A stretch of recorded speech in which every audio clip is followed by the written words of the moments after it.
Bueno, vamos a calcular ese circuito en paralelo. Para calcular, determinar la resistencia total o equivalente de este circuito, vamos a calcular primero la resistencia total o equivalente. Para eso, para reducir esas tres resistencias, vamos a reducirlo en una sola que va a ser nuestra resistencia total o equivalente. Para hacerlo, hacemos la siguiente operación. La fórmula es 1 entre el inverso de la suma de cada una de las resistencias.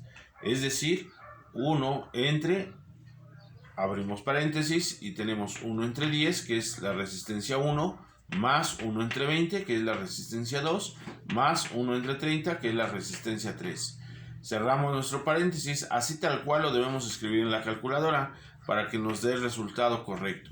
Si hacemos esta operación nos va a dar una resistencia de 5.45 ohms. Para determinar la corriente que circula en el circuito, utilizamos la ley de Ohm. La ley de Ohm dice que la corriente va a ser igual al voltaje entre la resistencia.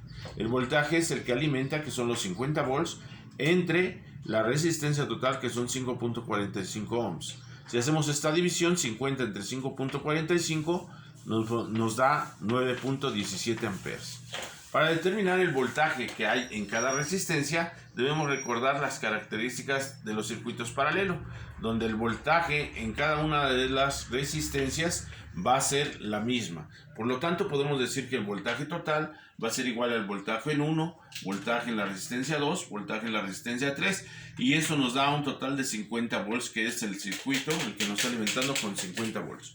Para determinar la corriente que circula en cada resistencia, tenemos que hacer lo siguiente.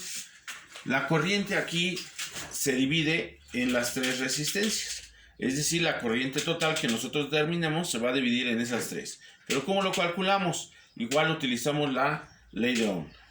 Intensidad va a ser igual al voltaje entre la resistencia. Es decir, 50 volts entre 10 ohms, y eso nos da 5 amperes. Luego, para la resistencia 2, tenemos el voltaje total, que son 50 volts, entre la resistencia 2, que son 20 ohms. 50 entre 20 nos da 2.5 amperes. Y por último tenemos para la resistencia 3, que es la corriente 3, sería voltaje total entre la resistencia 3. 50 volts entre 20 ohms, y eso nos da 1.66 amperes. Si nosotros nos damos cuenta, las tres, si las sumamos, nos va a dar la corriente total, que son 9.16 amperes, y aquí son 9.17. La diferencia es por los decimales que vamos arrastrando. Para determinar la potencia consumida, tenemos que recurrir a nuestra fórmula, que voltaje por intensidad es igual a la potencia. El voltaje son 50 volts y la corriente son 9.17 amperes. Si nosotros multiplicamos estas dos cantidades, nos da 458.5 watts. Por último, vamos a calcular el calor generado que va a tener este circuito. Para eso necesitamos transformar los 15 minutos a segundos. Y para calcular el calor generado es elevar al cuadrado la corriente por la resistencia por el tiempo. Es decir, 9.17 al cuadrado por la resistencia, que son 5.45 ohms, por el tiempo, que son 900 ohms, recordando que 15 minutos equivalen a 900 segundos. Haciendo esta multiplicación nos da el total de 412.456.05 joules. Bueno, esta es la solución para resolver este circuito.